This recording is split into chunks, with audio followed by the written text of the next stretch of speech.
Bienvenidos amigos al 2026, felicidades para todos y les deseo que en este año que comienza pasen de fish a sharks y empiecen a ganar mucha plata.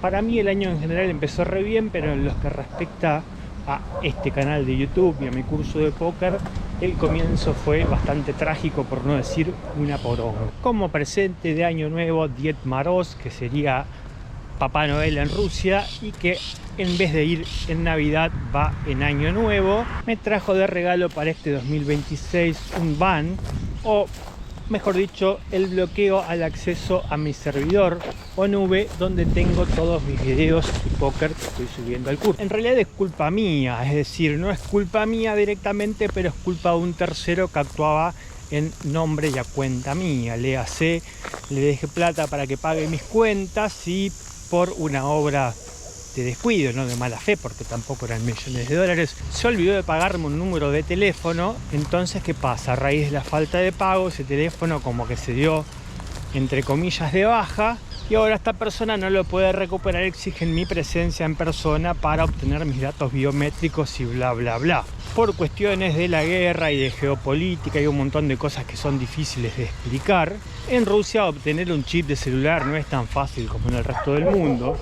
Acá en Argentina, por ejemplo, donde estoy ahora, hasta los presos pueden tener 10 o 20 chips para hacer estafas virtuales desde su celda en la cárcel. En Rusia poco más, no tenés que hacerte un ADN para que te den un número de teléfono. Pero bueno, yo confiando en que esto me funcionó durante, no sé, casi 10 años, me seguí manejando igual y mis archivos están ahí perdidos en la nube hasta que vuelva a Rusia, que va a ser, no sé si en abril o en mayo. Eran solamente 5 o 6 videos lo que faltaban para terminar esta unidad 4 y todo lo que respecta al espectro pre-flop del juego. Y en vista y considerando que ya agoté prácticamente todos los trámites burocráticos que puedo hacer a la distancia y esta nube está visto que no la voy a recuperar desde Argentina, procedo como mínimo y en principio a grabar en los próximos días los 5, 6, 7 videos que me hagan falta grabar para cerrar, digamos, esta parte. Y lamentablemente creo que, salvo que me arrepienta o que haga tiempo donde casi no lo voy a tener, no me va a quedar otra que después de esta unidad 4 poner una pequeña pausa o break en este curso y retomar la unidad 5, todo lo que sea el juego después del flop, cuando recupere mi puta nube en abril o mayo. Pero bueno, veremos. Lo único que tengo 100% decidido es que en esta semanita que me queda en Argentina, antes de irme a las praias do Brasil, voy a terminar esta unidad 4, no voy a dejar el curso así colgado a la mitad. Si ven, va solamente creo que un capítulo subido en la unidad 4, no lo voy a dejar así cortado, sin cerrar, a la deriva. Esto es una cuestión, llamémosle, moral o de honor, porque tampoco es que al curso lo estén viendo millones de personas. Creo que el video que más vistas tiene es 500. No llego ni a 200 suscriptores. Desde el punto de vista de la viralidad, podría decirse que está más cerca de ser un fracaso que el éxito. Pero yo nunca lo hice ni por la fama ni por el dinero. Como lo decía antes de empezar, ahora una vez empezado lo repito. Me chupa un huevo cuánta gente lo mire o no lo mire. Yo al curso lo hago porque es como una forma de pagarle al póker un poco de lo que le debo. Así que bueno, prosigamos. Hace un par de días, que en realidad para mí fue hace como 6 meses, porque desde el video que ustedes vieron hace un par de días hasta hoy, pasaron aproximadamente 6 meses, estoy un poco más viejo. Aquí desde la República Democrática de Córdoba vamos a retomar donde cortamos, que fue en la Guerra de Ciegas. Había hecho una pequeña introducción a la adaptación de la Guerra de Ciegas y les había recomendado 155.000 veces que lo más importante acá era no seguir ni mis consejos ni los consejos de nadie, sino adaptarse constantemente, porque cada mano era una mano individual que nunca se había jugado antes y que nunca se iba a volver a repetir. Por una cuestión metodológica de organización vamos a tener que ir separando la Guerra de Ciegas y hablando por separado de cuando estamos en la ciega chica y de cuando estamos en la ciega grande. Simplemente porque por una cuestión temporal, primero uno habla desde la ciega chica antes de que hable la ciega grande después. Voy a comenzar hablando de mi estrategia y consejos sobre cuándo se juega desde la ciega chica. Lo primero que voy a decir, y esto aplica en general a otras facetas del juego y ya lo he mencionado en otras oportunidades, es que tenemos que evitar caer en la tentación de creernos ese cuentito que está divulgado y sobreestimado que dice que la gente foldea de más. La gente no foldea un carajo de más, y mucho menos en la guerra de ciega. Cuando la ciega chica le abre la ciega grande, salvo que sea un nit de dimensiones y proporciones cósmicas, no va a estar foldeando de más. Todo lo contrario, desde el punto de vista del sentido común, del equilibrio de las matemáticas, va a estar pagando de más. Así que si tenemos que escoger una línea explotativa, la línea explotativa no debe ser la que escogen los que supuestamente juegan póker explotativo, y es abrir demasiado. ¿Por qué? Porque la gente foldea de más. Podría decirse que tenemos que hacer todo lo contrario, abrir de menos porque la gente paga de más. Y no solamente es una cuestión filosófica, sino también es una cuestión matemática. Si a nosotros nos llega la mano vacía a la small blind, significa que antes de nosotros, depende qué tipo de mesa estamos jugando, hubo 4, 5, 6, 7 personas que foldearon. ¿Qué significa esto? En el póker se lo suele llamar the bunching effect. Esto tiene una lógica bastante simple y convincente, que si mucha gente foldeó antes de que nosotros hablemos, significa que hay muchas cartas porongas que han sido descartadas, y por ende hay más posibilidades de que la gente que queda por hablar tenga cartas mejores. ¿Por qué? Porque simplemente mucha gente foldeó cartas malas y hay más cartas buenas que quedan entre los, digamos, outs. Otra idea de concepto que aplica a todo el juego, pero que creo todavía no lo he mencionado, es que en el póker, a diferencia de en la vida, es decir, justamente de manera opuesta a la vida, en la vida uno trata de comportarse de manera buena con la gente que es buena, y de manera, llamémosle, agresiva o mala con la gente que es mala. Aunque en el reino del Señor hay de todo, y puede haber seguramente un montón de gente que ustedes conozcan que haga exactamente lo contrario. Pero bueno, en principio voy a darles el beneficio de la duda y voy a considerar que ustedes son personas buenas y lo suficientemente inteligentes para ser buenos con la gente que es buena y ser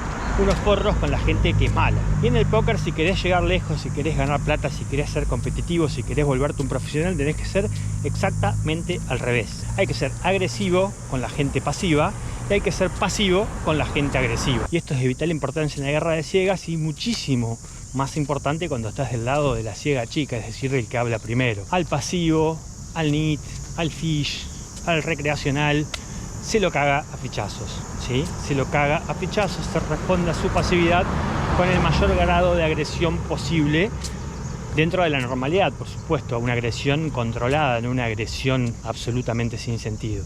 En contrapartida, a la gente hiperagresiva, a los hijos de puta que rompen las pelotas, se los combate con pasividad. Y esto voy a empezar a hablar enseguida cuando empiece a hablar del póker en sí mismo. Si una persona me va a hacer rol cada vez que limpeo, ¿qué voy a hacer cuando tenga buenas cartas? Limpiar. Como dije en el capítulo anterior, lo primero que tenemos que hacer es catalogar a los jugadores. Eso depende el éxito o el fracaso de toda nuestra estrategia, ya sea predeterminada o de todo tipo de adaptación que podamos hacerle a esa estrategia predeterminada. Entonces, ¿cómo voy a jugar yo desde la ciega chica contra uno y otro tipo de jugadores? Cuando tengamos stacks chicos, es decir, stacks de push o fold, simplemente voy a pushear o foldear.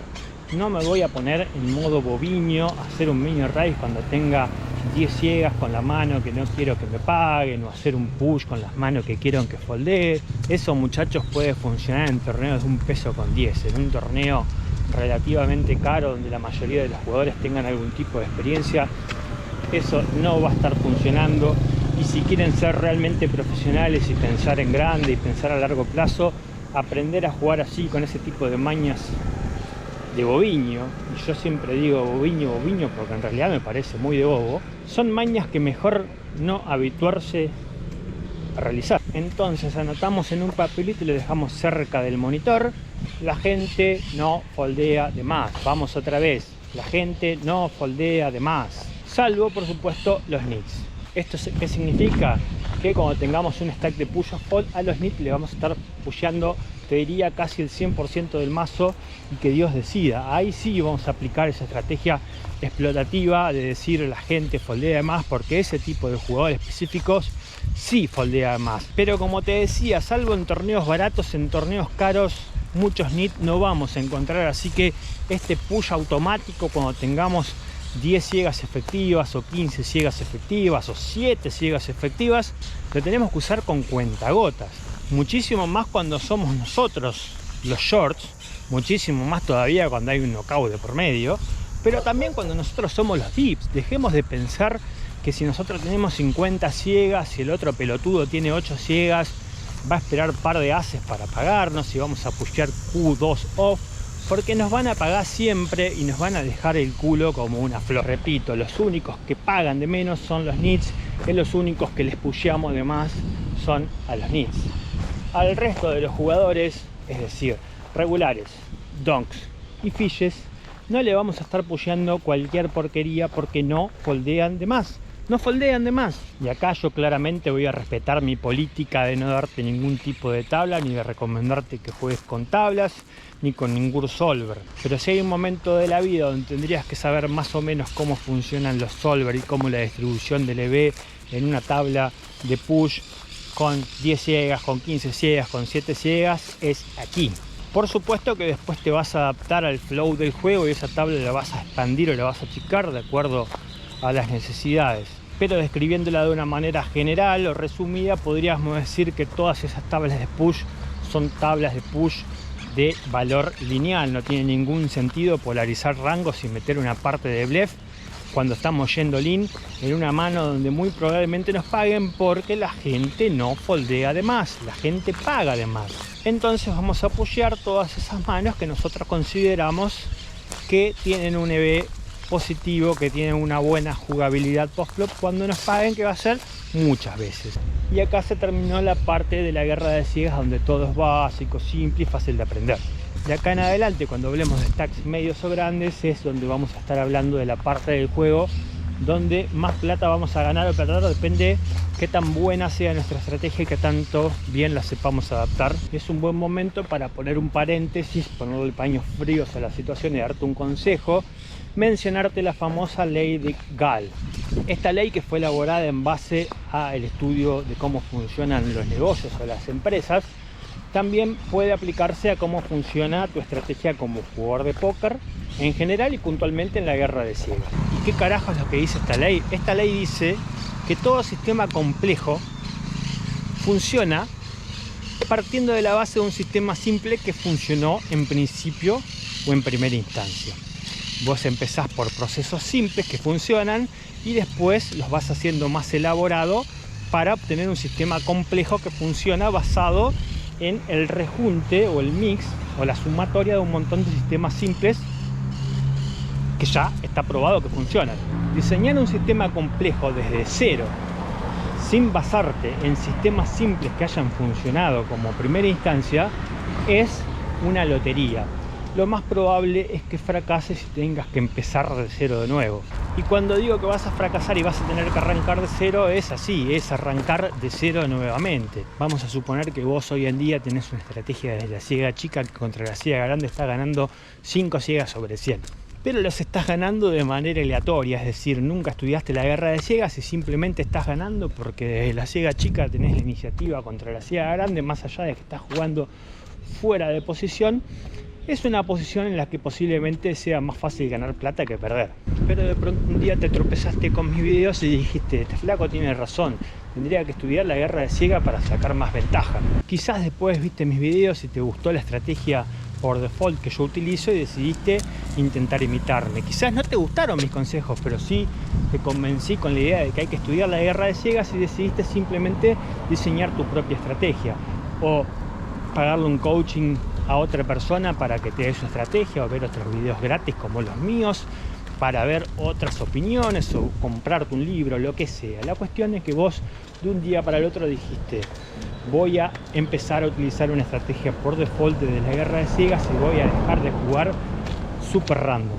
Entonces de un día para el otro te viste todos mis videos o lo que sea que hayas hecho, sí, hiciste una lista de cambios interminables. Empezaste que en vez de abrir 3 ciegas abro 3,5, que en vez de pushear este rango de manos pusheo el otro rango de manos, que en vez de no tener un rango de limpia empiezo a limpiar un tercio del mazo, que en vez de no hacer apuesta de continuación hago apuesta de continuación del 100%, etcétera, etcétera.